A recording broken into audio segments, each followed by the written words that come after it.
केंद्र सरकार ने आतंकवादियों की गतिविधियां और आतंकवादी जिस तरीके से लगातार पनप रहे हैं, इन सबकी एक्टिविटीज को देखते हुए आज 14 ऐप्स को बैन कर दिया है। आपको बता दें कि जो OGCW लगातार इन ऐप्स के जरिए जो है वो बातचीत करते थे और इनके जरिए जो था वो आतंकवाद काफी ज्यादा फैल रहा था, जिसके चलते इसकी एक लिस्ट बनाई गई और इस लिस्ट को आइडेंटिफाई जिस तरीके से किया जा रहा था, उसके बाद लगभग बताया जा रहा है कि 14 ऐप्स को जम्मू कश्मीर से जो है वो ब्लॉक कर दिया गया है। आपको पूरी डिटेल में इनके नाम भी बताएंगे, लेकिन आपको बताते चले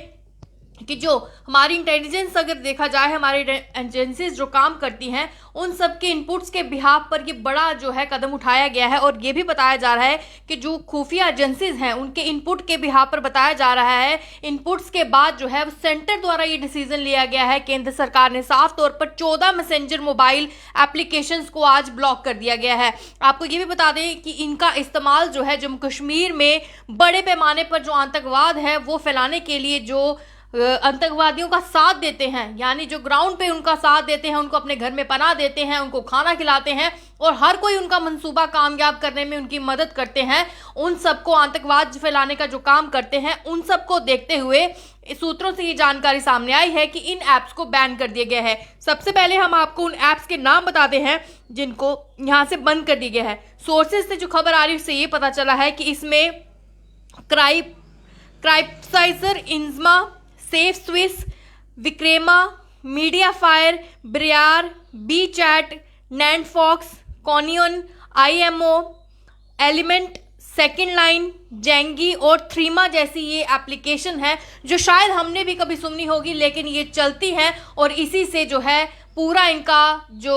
साइबर जो आसपास ये कह सकते हैं कि जो इनकी आतंकवादियों की जो चिटचैट थी वो इन ऐप्स पर चलती थी, जो कि इन जम्मू कश्मीर की ऐप्स नहीं, हालांकि ये कहाँ की ऐप्स हैं वो उन सब पर जो थी एक लिस्ट बनाई गई थी। एक बार फिर से मैं आपको बता दूं, क्राइपोवाइजर, इंजमा, Safe Swiss, Wickr Me, media fire, Briar, B chat, नैंडफॉक्स, कॉनियन, IMO, element, second line, Zangi और थ्रीमा एटसेट्रा जो है वो ऐप्स हैं। हालांकि IMO की बात की जाए तो बड़े पैमाने पर जम्मू कश्मीर में लोग इसको इस्तेमाल भी करते थे, लेकिन कुछ समय से IMO की बंद की बात की जाए तो इसे जो है अनसेफ जो था वो बताया गया था और अब जो है वो IMO को भी जम्मू कश्मीर में इस्तेमाल नहीं किया जाता, लेकिन कहीं ना कहीं ये आतंकवादी जो है इनको इस्तेमाल करते थे। सूत्रों के मुताबिक इन मोबाइल एप्लीकेशन का इस्तेमाल जो है वो जम्मू कश्मीर के आतंकवादी, उनके समर्थक जो कि OGCW के तौर पर जो काम करते हैं, क्योंकि आपने देखा पुंछ में जो हमला हुआ उसमें भी 50 लोगों को सस्पेक्टेड के तौर पर गिरफ्तार किया गया था। बाद में एक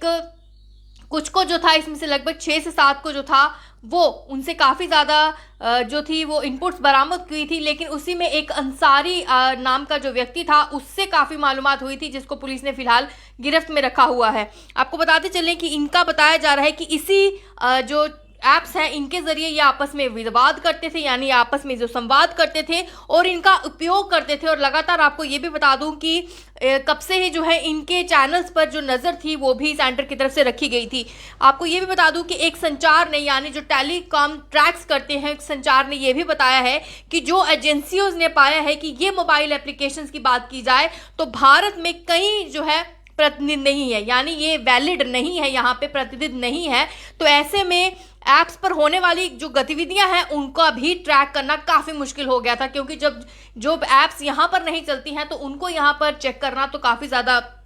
मुश्किल था। लेकिन ये जानकारी पूरी अधिकारी ने बताया है कि इसको मुश्किलों के बावजूद जो है वो ट्रैक किया गया। इसके बाद घाटी में जो प्रक्रिया हो रही थी या फिर अन्य खुफिया एजेंसीज की मदद से इस ऐप्स की जो सूचियां थी उनकी एक लिस्ट बनाई गई, एक सूची तैयार की गई और उसके बाद राष्ट्रीय सुरक्षा के खतरा पैदा ना हो और भारतीय कानून का पालन नहीं करते हैं। और आपको ये भी बता दूं कि सूची तैयार करने के बाद संबंधित मंत्रालय ने इन मोबाइल ऐप्स पर प्रतिबंध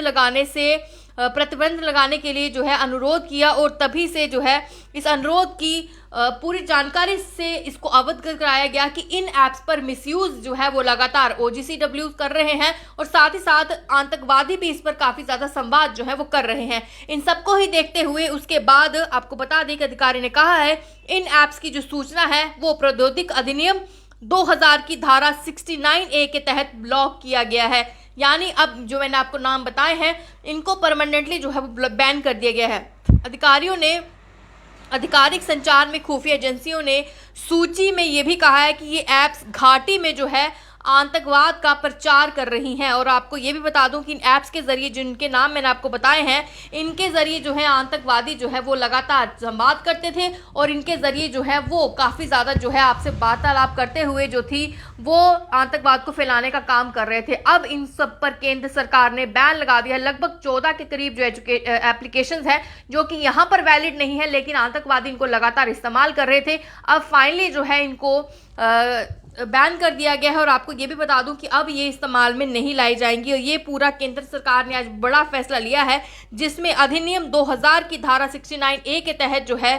इन सबको ब्लॉक कर दिया गया है। अब आतंकवाद की बात की जाए तो मैंने पहले भी कहा था कि अपने ही गद्दार हैं। सरकार कितने भी कदम उठाए, लेकिन जब तक अपने नहीं सुधरेंगे, जो यहाँ पर ग्राउंड में लोग हैं जो आतंकवादियों का साथ देते हैं वो नहीं सुधरेंगे, तब तक कुछ नहीं हो सकता है। उनको चाहिए कि सरकार का साथ दें, हमारी गवर्नमेंट का साथ दें, जो पुलिस है उनका साथ दें, गवर्नमेंट का साथ दें, ताकि इन लोगों को जो है पछाड़ा जाए जो कि लगातार